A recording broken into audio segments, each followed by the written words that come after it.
Hello student, ছোট্ট ভিডিওটায় তিনটে বিষয় নিয়ে কথা বলার চেষ্টা করব।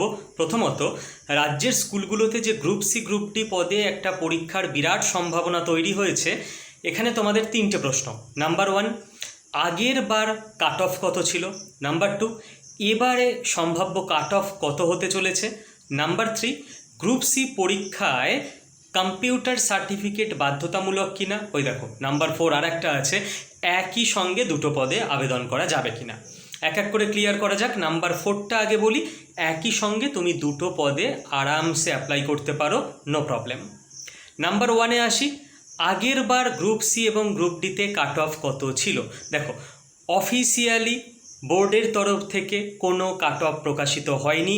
চারিদিকে বিভ্রান্তি ছড়ানো হচ্ছে কাট অফ বলে। সেই বিভ্রান্তি ক্ল্যারিটি দেওয়ার জন্য বিভ্রান্তির আমার এই ভিডিও করা।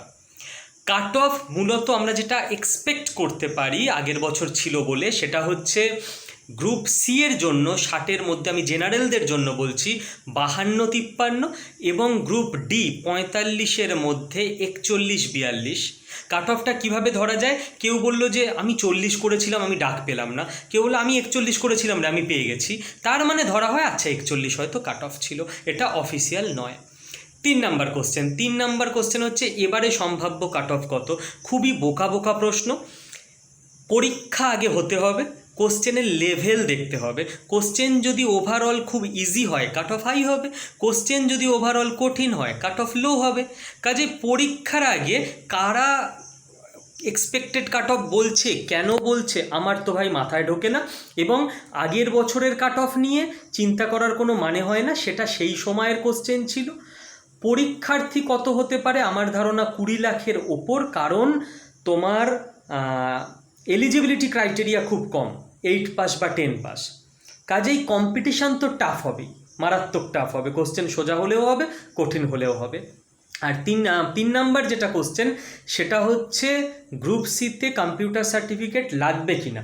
দেখো ভাই, গ্রুপ সিতে রিটেন পাস করার পর টাইপিং টেস্ট তোমার লাগবে। এবার আগের বছরের যেটা নোটিফিকেশান, সেখানে আগের বছর মানে 2017-র পরীক্ষা, সেইখানে তুমি দেখবে যে কোনো সার্টিফিকেটের কথা উল্লেখ ছিল না, মাধ্যমিক পাস হলেই হবে। সেইটার ভিত্তিতে আমরা বলতে পারি যে সার্টিফিকেট লাগবে না। কিন্তু এবারের অফিসিয়াল নোটিফিকেশান তো এখনও আসেনি।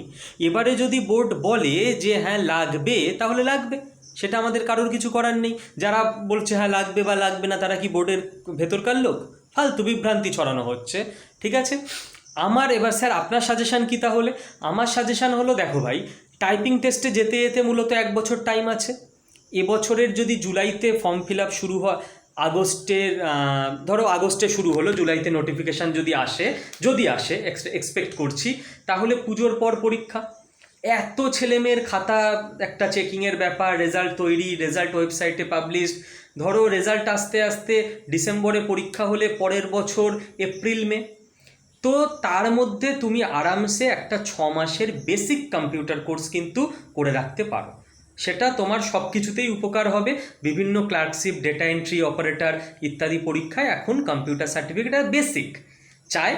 তো তোমার এলাকার যে কোনো একটা সরকারি স্ট্যাম্পওয়ালা কম্পিউটার সেন্টারে গিয়ে তুমি এই বেসিক কোর্সটা করে সার্টিফিকেটটা এর মধ্যে করে রাখাটাই বুদ্ধিমানের কাজ। এইটুকুই বলবো। আর বিভ্রান্তি দূর করার জন্য এই ভিডিওটাকে তোমার পরিচিত বৃত্তে যতটা পারো শেয়ার করে দাও।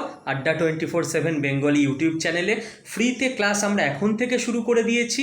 গ্রুপ সি গ্রুপ ডির জন্য রোজ ক্লাস ফলো করো, চ্যানেলটাকে সাবস্ক্রাইব করে রেখে। Thank you so much.